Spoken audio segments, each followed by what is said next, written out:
Right, it is almost 2025. The new Congress convenes 1 week from today, and it will include a new face among the Kansas delegation. Before he heads to D.C., District 2 Representative Derek Schmidt joins us here on the red couch. You've been here in many capacities, but this is a brand new title for you. It is. It's great to be back.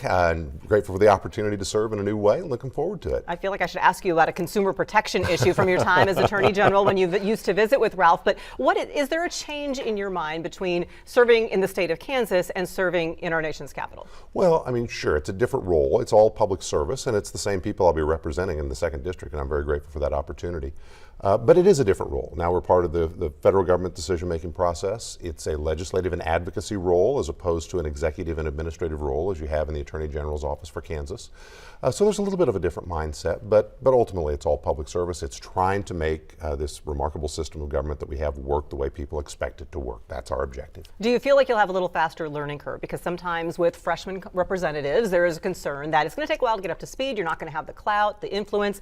How do you hope to perhaps accelerate that because of your prior experience as an Attorney General and working with attorneys general across the nation? Well, I think it does help. I've had the chance to spend some time with some of my other new colleagues, both incoming colleagues. We have about 30 Republicans and about 30 Democrats, brand new like me, coming in this cycle. And then, of course, a number of folks who are already there and gotten to know a few of them.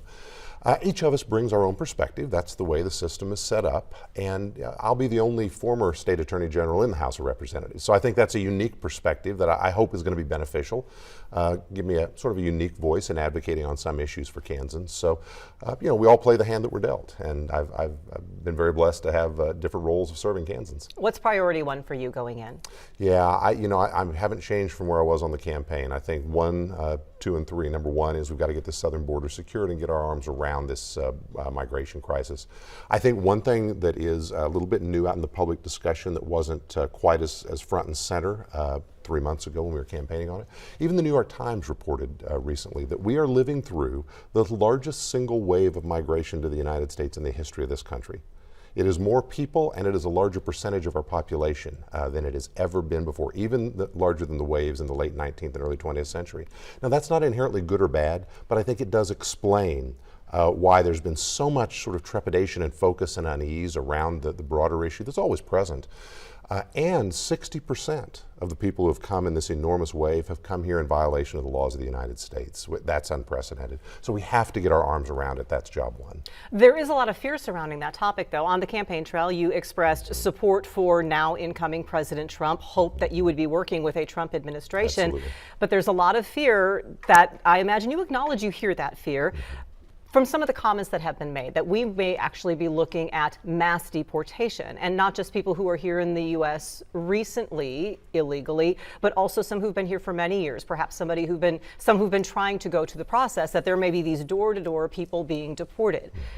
Where do you stand on that, and how do you hope to mitigate that fear?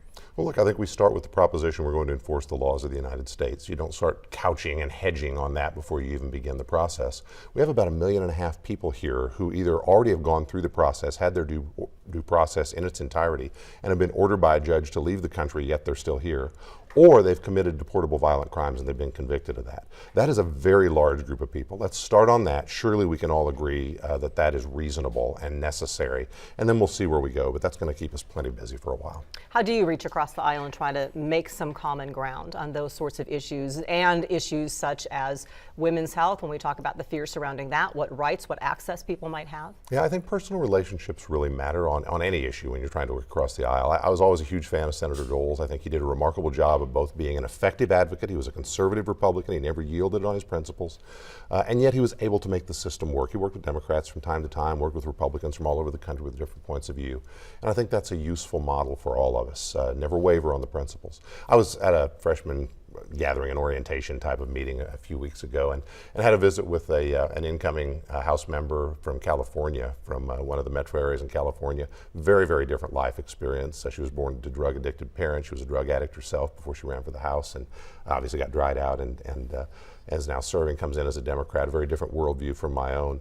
But we agreed we were both passionate on the subject of dealing with addiction and its consequences in our communities, and agreed we're going to try to find a way to work together and make some progress on it. I think that's how you sort sort of move ahead. Well, how often will we expect to see you back? How can people get in touch with you when you move to Washington? Right. Well, I'll be back most weekends, not literally every weekend, but most weekends and during recesses. So we'll be around. Hope we get a chance to come back and visit with you again. We'll hold you to that. And we will have a new office with a new address starting a week from today, January 3rd, when the swearing in is 1223 Longworth House Office Building, and we'll get it up on the web for everyone to find. Come on out and see us. Give us a holler. Just We knock want to on your represent door, you. right? Anytime. That's what we're there for. Congressman-elect Derek Schmidt, good luck to you, and we will have you back here from time to time and catch up. Thanks so much, Melissa, and Happy New Year. Happy New Year to you. We are going to find out how a Topeka venue is going to celebrate the new year next.